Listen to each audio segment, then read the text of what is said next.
After kong manood, nag-decide akong pumunta sa department store upang tingnan kung nandun pa si Terrapagos. Tara, puntahan natin. Uy! Mukhang nandito pa. Ayun, nandito pa si Terrapagos. Buti na lang naabutan pa kita. At wala pa nakakabili sa'yo. So yan, dahil dyan, kukunin na kita.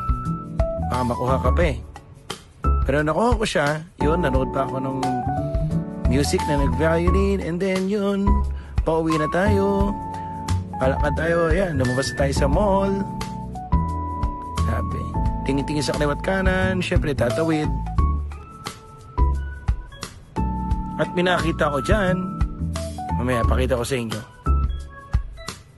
Yun o, isa sa dream car ko, Honda Civic. Yan.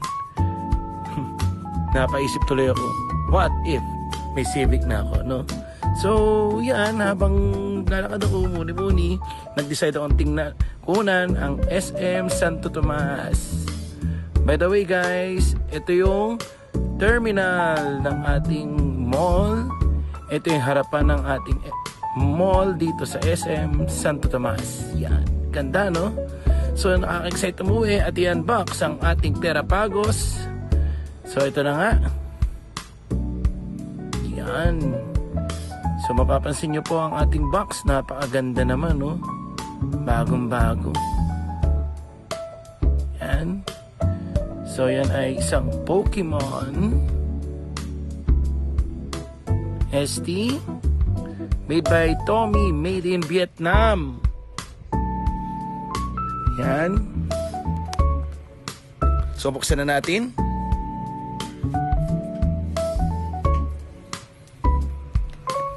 Ang ganda ng casing niya.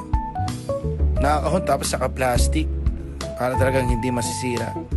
So by the way guys, si Terrapagos pala makikita natin sa Pokemon Horizon. Sa Pokemon Horizon po wala na si Ash. Ang bida na po doon ay si Riku. So hindi ko na muna sasabihin kung saan makikita si Terrapagos. Pero si Terrapagos po ay Pokemon ni Riku. So yan. Ganda ng detalye. Ganda ng kulay. Ganda ng plastic.